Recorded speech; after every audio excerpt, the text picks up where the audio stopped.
Sports empire में आप सभी का स्वागत है। कई लोग हैं जो एक छोटी सी चोट के कारण बहुत ज़्यादा तकलीफ़ में आ जाते हैं, लेकिन उस तकलीफ़ से वो किस तरह से उभरते हैं ये हम सब जानते हैं। लेकिन कुछ लोग हैं जिनको वाकई बहुत ज़्यादा तकलीफ़ होती है, या लोगों को कुछ करने के लिए वो अपने कुछ अंग डोनेट कर देते हैं, या जो बातें हमने सुनी हैं ये सब चीज़ें। और आज के एपिसोड में हम एक ऐसे ही प्लेयर से आपकी मुलाकात करा रहे हैं जिन्होंने वर्ल्ड ट्रांसप्लांट गेम्स में पार्टिसिपेट किया। तो ये हैं अंकिता श्रीवास्तव, जो वर्ल्ड ट्रांसप्लांट गेम्स में 2 गोल्ड और 1 सिल्वर हमारी कंट्री के लिए लेकर आई। और अब अगले साल फिर से वो गेम्स होने हैं, तो उसके लिए किस तरह से वे तैयारी कर रहे हैं और पिछला जो समय है वो किस तरह से गुजरा, ये सभी इस एपिसोड में हम आपके लिए लेकर आए हैं। अंकिता जी, बहुत बहुत स्वागत है आपका। अंकिता जी, 2 गोल्ड, वो भी वर्ल्ड रिकॉर्ड के साथ, 1 सिल्वर, पहले ही इंटरनेशनल इवेंट में ये सब आपने हासिल किया। लेकिन जो आपकी जर्नी थी स्पोर्ट्स की तरफ जैसे आप आए और इन गेम्स की तरफ आप आए, उसके पहले जो 70% के करीब आपने बॉडी से अपना लीवर अपनी मदर को डोनेट किया, तो वो थोड़ा सा एक कहानी है जो आपको, आपकी ज़िंदगी को जिसने बदल कर रख दिया, वो थोड़ा हमारे साथ साझा करें। तो सर, मैं हमेशा से ही स्पोर्ट्स प्लेयर थी। मैंने नेशनल्स खेले हुए हैं और मैं बहुत टाइम से प्रिपेयर कर रही थी गेम्स के लिए। बट 2014 में मेरी मदर को लिवर की ज़रूरत थी। उस टाइम हमने दिल्ली में अपोलो में ट्रांसप्लांट कराया एंड ऑब्वियसली उसके बाद कोई स्कोप नहीं था। एंड एक बार सोचना कि आप ट्रांसप्लांट कराओगे और जब आप उसमें से उभर के आते हो, क्योंकि जब ट्रांसप्लांट ख़त्म हुआ तब मैंने अपने आप को देखा तो I couldn't stand, get up, walk. मुझे खड़े होने में दिक्कत हो रही थी, मुझे खाने में दिक्कत हो रही थी। इनफैक्ट काफ़ी लोगों को पता नहीं होता है कि 2 महीने तक लिक्विड डाइट पे ही थे। और मतलब वो जो चैलेंजेस थे, वो जो पेन था, उससे मैंने डिसाइड कर लिया था कि अब नहीं हो सकता, क्योंकि बहुत ज़्यादा पेन है। अब आप एकदम छोटे बच्चों जैसे आपको रिकवरी करनी है, उम्र मतलब 6 महीने की उम्र से जो आप चलना सीखते हो वैसा करना है। तो लेकिन मैंने बहुत ज़्यादा मेहनत करी एंड मेरे को एक चीज़ समझ में आ गई है इस पूरी जर्नी में कि जो इंसान मेहनत करता है और वो इतनी मेहनत कर लो कि फिर कोई और चारा ही नहीं बचेगा, आप जीतोगे ही। मैंने उतनी मेहनत करी है। तो मैं 6-6 घंटे सुबह प्रैक्टिस करती थी, उसके बाद ऑफिस जाती थी, फिर वापस आके फिर मैं साई जाती थी एंड 6 घंटे फिर प्रैक्टिस करती थी। ऐसा मैंने 2 साल तक किया था। जब मेरा इंडिया का सिलेक्शन हुआ उसके बाद मैंने बहुत प्रैक्टिस करी। आई थिंक उसका रिज़ल्ट है ये। और बचपन से मैंने उसकी ट्रेनिंग करी थी। ट्रांसप्लांट के बाद ऑब्वियसली मैंने सोचा था कि नहीं हो पाएगा, लेकिन मेरे को बहुत सपोर्ट, बहुत सारे लोगों का बहुत सपोर्ट मिला, उसकी वजह से आई थिंक ये हुआ है। तो ये एक ऐसा समय था जब एक व्यक्ति जो बहुत ज़्यादा टूट जाता है कि घर में इतनी ज़्यादा तकलीफ़ें हैं और लड़की है, वो किस तरह से समाज में भी रहना है, बहुत बातें दिमाग में भी चलती हैं। लोग आपके साथ रहते हैं जो आपको प्रोत्साहित भी करते हैं, लेकिन कहीं ना कहीं कुछ लोग ऐसे भी रहते हैं जो आपको यथार्थ से भी, हम ये नहीं कह सकते कि वो नेगेटिव बोल रहे हैं, लेकिन वो यथार्थ भी आपको समझाते हैं। तो वो जो एक दौर था जब आपने डिसाइड किया था कि आपकी मदर को आप ट्रांसप्लांट के ज़रिए आपकी बॉडी का पार्ट देंगे, तो वो कैसे आपने किया कि अब करना ही है मुझे? सर, ये आपने बहुत अच्छा पॉइंट कवर किया है एक्चुअली। मेरे से हमेशा लोग पूछते हैं कि बहुत सारे चैलेंजेस आए होंगे, और मैं हमेशा, I do these sessions all the time, उसमें मैं हमेशा ये फोकस रखती हूँ कि ये मेरी पेरेंट्स की वजह से हुआ है। तो आपके घर में बच्चे हैं, आप अपने बच्चे को जो बोलोगे ना, आप जितनी बार बोलोगे वो उसके दिमाग में बैठा रहता है। तो अगर मैं 6 साल का बच्चा हूँ, मुझे नहीं समझ में आता कि मैं शार्प हूँ, स्मार्ट हूँ, बेवकूफ़ हूँ, गधा हूँ, मुझे नहीं पता। पर अगर मेरे पेरेंट्स मुझे बार बार एक ही चीज़ बोल दें कि अंकिता तुम कुछ भी कर सकती हो, मैंने बोला कि मैं स्पेस में जाना चाहती हूँ और मेरे पेरेंट ने बोला कि तुम कर सकती हो, अगर उनने वही चीज़ मुझे बार बार बोली, तो एक टाइम पे मुझे लगने लगा कि यार शायद सही में मैं अच्छी हूँ, शायद सही में मैं कुछ कर सकती हूँ। वही हुआ है मेरे साथ। मेरे पेरेंट्स ने मुझे इतना सपोर्ट दिया, इतना सपोर्ट दिया, उन्होंने मुझे किसी चीज़ के लिए कभी नहीं रोका। कुछ मेरा रिस्पॉन्सिबिलिटी बनती थी, तो मैंने कभी कोई गलत काम नहीं किया, लेकिन मुझे इतना सपोर्ट था कि अगर अंकिता कोई चीज़ कर रही है तो वो सही कर रही है। तो इवेंचुअली वो मेरे माइंड में डेवलप होता गया। हम अगर अपने बच्चों को जो भी बोल रहे हैं, आप उनके सामने लड़ रहे हैं, आप उनको गलत कह रहे हैं, या आप उनसे कह रहे हैं यार तुमसे नहीं होगा, तुम क्या करने की कोशिश कर रहे हो, तो वो एक्चुअली सही हो जाता है जो भी आप कह रहे हो। तो मुझे वो सपोर्ट मिला था अपने पेरेंट्स से। जहाँ तक कि ट्रांसप्लांट की बात आई, which is a very good point, मुझे सब ने मना किया था। और एक्चुअली क्या था, जब ट्रांसप्लांट होना था उसके पहले मेरी मदर कोमा में थी। तो यूजुअली ऐसा होता है कि ट्रांसप्लांट आप जैसे जाते हो वैसे ही आते हो, ऐसा कंसेप्शन है। तो मेरी मदर की तबीयत बहुत ख़राब थी, तो डॉक्टर्स सेड कि शी वोंट सर्वाइव, तो आप मत करो क्योंकि वो नहीं सर्वाइव कर पाएंगी। तो मतलब आपका जो होल पर्पस इज़ कि किसी को लाइफ देना, वो नहीं हो पाएगा। बट आई सेड आप चिंता मत करो, आप ले लो, क्योंकि मुझे पता है कि मैं ये क्यों कर रही हूँ। मेरी मदर मतलब she was full of life, that is what I have. और मैं हमेशा लोगों से बोलती हूँ कि मैंने ये अचीव किया, मे बी मैं अपने बिजनेस में कुछ कर रही हूँ या लाइफ में मैं बहुत कुछ भी अचीव कर लूँ, लेकिन वो जो मोमेंट था, जो ट्रांसप्लांट के बाद आप रिसिपिएंट से कोई मिल नहीं सकता क्योंकि इन्फेक्शन की प्रॉब्लम होती है और वो सब, तो I was the only person जो मिल सकता था।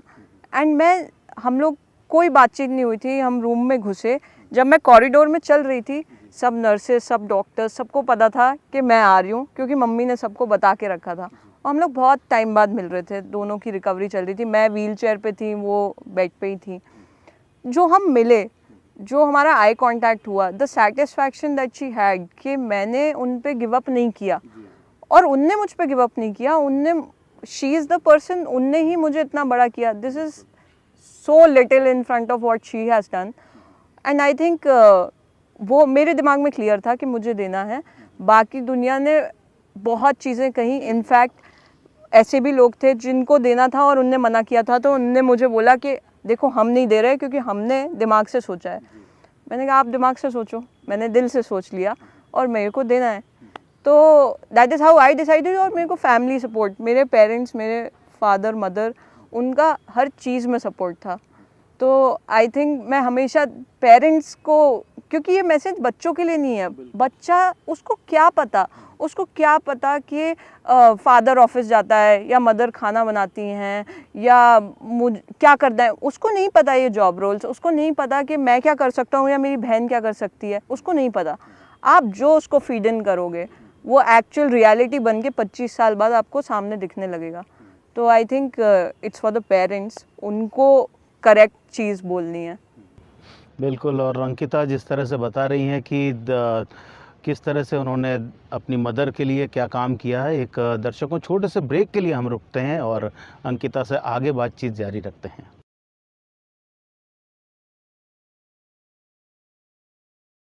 तो दर्शकों, ब्रेक में जाने से पहले अंकिता से हम बात कर रहे थे और जिस तरह से वे बता रही थी कि क्या क्या परिस्थितियाँ, किन परिस्थितियों में उन्हें ये सब करना पड़ा, और एक जो जज्बा है व्यक्ति के मन में जो हमेशा बना रहता है कि उसे यदि कुछ करना है तो वो करना है। और ये बात अंकिता ने बहुत अच्छी तरह से बताई भी है और उसे उन्होंने खुद भी झेला है कि किस तरह से वे एक तरह से यूँ कहें कि बिल्कुल मौत के नज़दीक से वापस लौटी हैं, लेकिन उनके अंदर जो जज्बा है वो किस तरह का जज्बा, कैसे उन्होंने उसे दूसरी तरफ डाइवर्ट किया।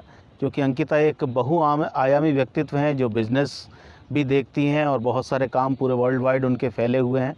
और स्पोर्ट्स में जब बात आई तो वर्ल्ड ट्रांसप्लांट गेम्स में किस तरह से वे पहुंची वो हम जानते हैं। अंकिता, ये तो बात हुई किस तरह से आपने रिकवरी की, और रिकवरी एक तो ऑपरेशन के बाद, ट्रांसप्लांट के बाद की जो स्थिति थी, जो आपने बताई कि व्हील चेयर पे थे, 2 महीने लिक्विड डाइट ली और बहुत कुछ कठिनाइयों से गुजरे, लेकिन जो मानसिक एक संतुलन है, जो मानसिक टफनेस की बात है, वो आपने बहुत अच्छी तरह से रखी।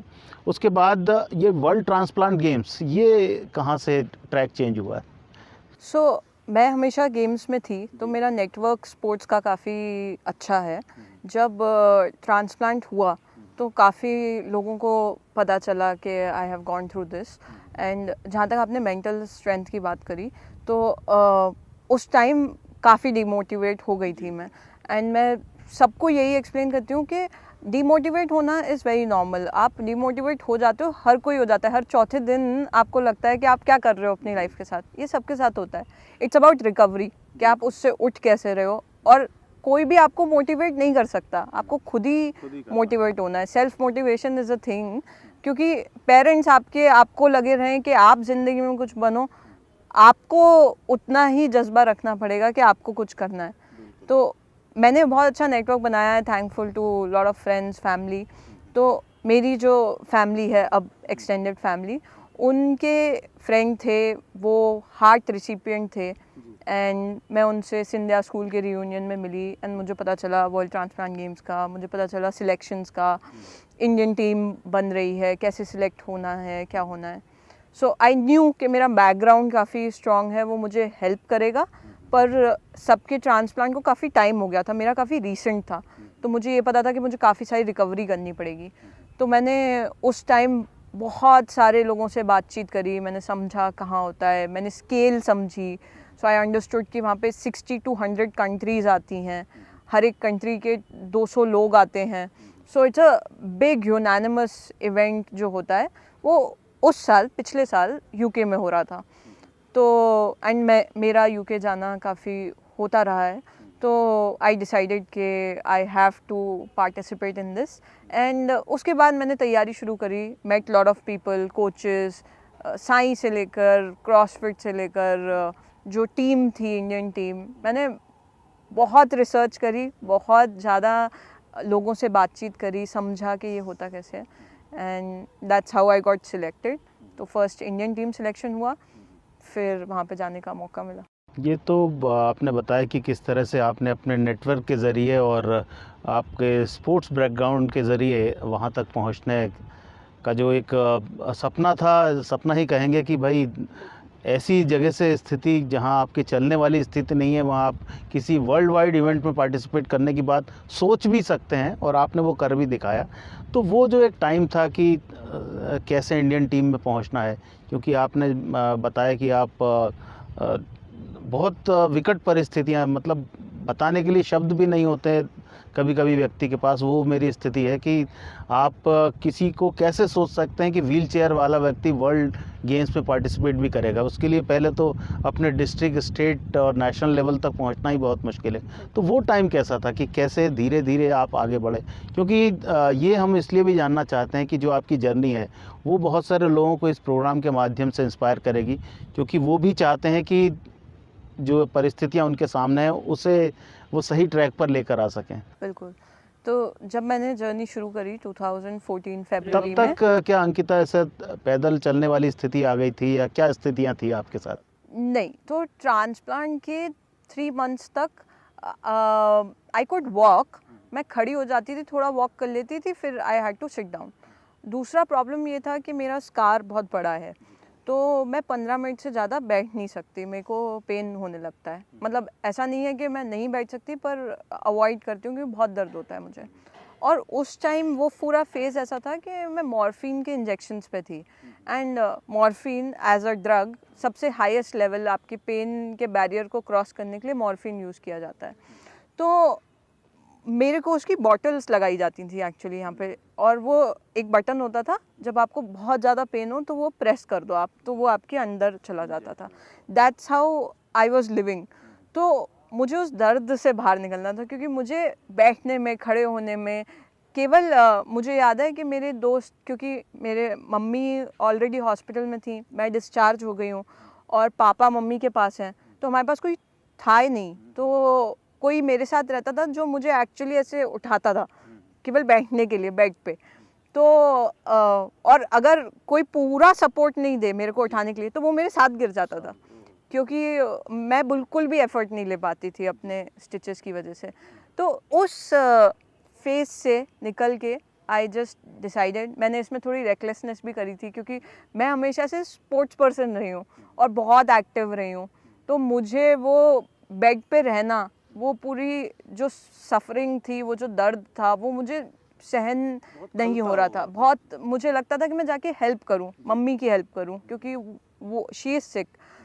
पर मैं नहीं कर पा रही थी। तो वो मेरा एक चैलेंज था जिससे मुझे बहुत जल्दी रिकवर करना था, क्योंकि मेरे को मम्मी की हेल्प करनी थी। तो उसके लिए मैंने अपनी रिकवरी बहुत फास्ट कर दी, जिसकी वजह से मेरे स्कार जो है वो केलॉइड हो गया।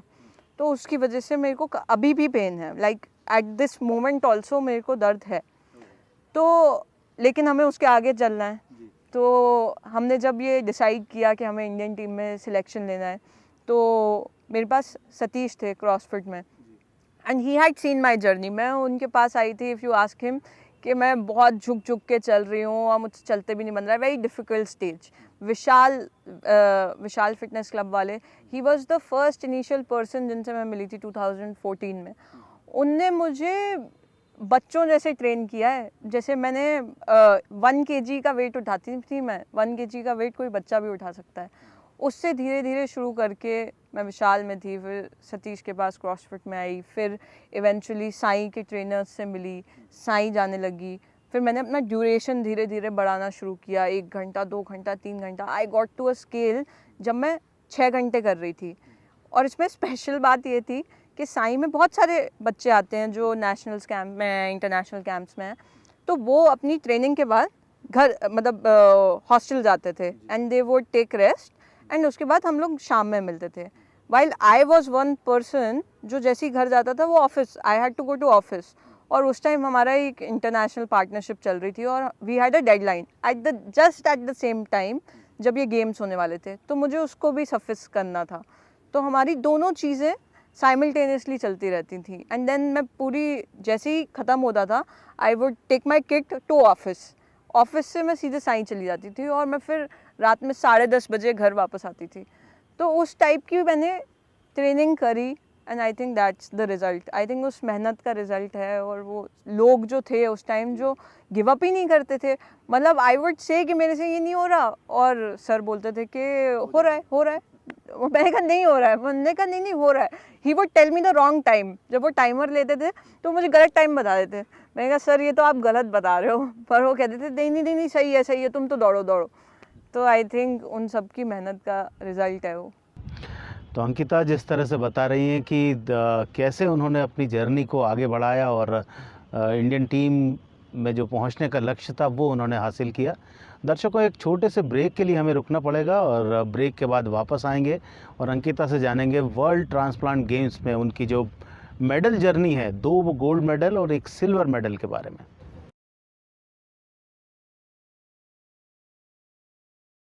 तो आइए अब ब्रेक में जाने से पहले जो बातचीत चल रही थी उसे और आगे बढ़ाते हैं और अंकिता से जानते हैं कि वर्ल्ड ट्रांसप्लांट गेम्स में 2 गोल्ड और 1 सिल्वर की उनकी जो जर्नी थी वो कैसी रही थी। अंकिता, 2 गोल्ड 1 सिल्वर, ये यात्रा जो आपके साथ जुड़ी है और बहुत बड़ी उपलब्धि है हमारे देश के लिए, क्योंकि आपने इंडिया को रिप्रेजेंट किया वर्ल्ड ट्रांसप्लांट गेम्स में, उसके बारे में थोड़ा सा बताएं। तो जब हम लोग एक्चुअली इंडियन टीम लैंड हुई हीथ्रो एयरपोर्ट पे, सो आई कुड सी कि हमारी टूर्नामेंट था न्यू कैसल में, लेकिन हीथ्रो में उसके बैनर्स थे, होर्डिंग्स थे, वॉलंटियरिंग टीम थी। तो मुझे जस्ट ये समझ में आया कि क्या स्केल है इवेंट की, क्योंकि इंटरनेशनल इवेंट मेरा पहला था। एंड नेशनल इवेंट्स में आप यूजुअली एक्सपेक्ट करोगे कि आप जिस सिटी में खेल रहे हो वहाँ पे हाइप होगी, लेकिन यहाँ पे पूरा लंदन भी एक्चुअली उस चीज़ को सेलिब्रेट कर रहा था। जब हम न्यू कैसल पहुँचे तो I came to know that the government, वहाँ की गवर्नमेंट ने 1 हफ्ते की छुट्टी दी हुई है। तो जहाँ पे everybody is on leave and is either volunteering या वो इवेंट अटेंड करने आ रहे हैं। तो it was a very huge scale event जो उनने ऑर्गेनाइज़ किया था। एंड तब मुझे समझ में आया कि क्या स्केलेबिलिटी है और मेरी चांसेस कितने कम है। तो मैंने जब ब्रिटेन की टीम देखी, ब्रिटेन हैड 220 पीपल, और उनके हर 5th इंसान के साथ एक कोच था, और हमारी पूरी टीम के साथ एक कोच था। तो एंड उनकी बड़ी बड़ी किट्स चलती थी, उनकी डाइट चलते थे, एंड हम लोग काफ़ी अनप्रिपेयर्ड थे फॉर दैट मैग्नानिमस इवेंट। पर मेरे 3 इवेंट्स थे एक्चुअली, एंड एक 4th मैराथन था जो फर्स्ट डे था, वेयर आई डिडंट विन। उसके बाद एक 4 दिन का गैप था, एंड फिर मेरे लास्ट 2 डेज़ में तीनों इवेंट थे।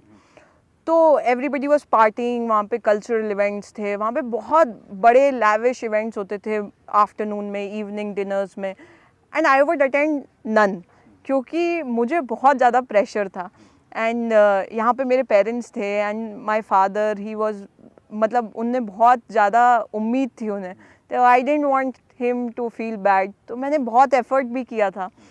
तो I would stay in the hotel and मैं बहुत डरी हुई थी। मैं फ़ोन पे जिसको भी बोलूँ कि हाँ हाँ सब ठीक है, मैं बहुत डरी हुई थी। फिर मेरा 100 मीटर्स हुआ एक दिन पहले, एंड क्लोजिंग इवेंट के एक दिन पहले, and I got a silver. और मुझे जो सिल्वर मिला वो एक यूएस की लेडी थी, जेनी कैरी, उससे I lost. And obviously I was very happy, क्योंकि मेरे लिए, मैं ब्रॉन्ज एक्सपेक्ट कर रही थी, तो मेरे लिए सिल्वर भी बहुत बड़ी बात थी। And that lady, she was too upset, मतलब she was too upset because she knew कि हम बिल्कुल ही आखिरी के 2 सेकेंड्स में वो फ़र्क हुआ था।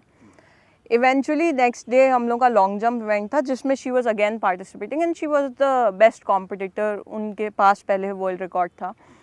तो जब हम फील्ड पे गए तो आई वॉज रिलैक्सड, क्योंकि मेरे को सिल्वर मिल गया था। I was happy. वो बहुत प्रेशर में थी। एंड देयर वर, जैसे लॉन्ग जंप में होता है, देयर वर 6 जंप्स, जिसमें से 3 क्वालिफायर्स थे एंड देन 3 फाइनल थे।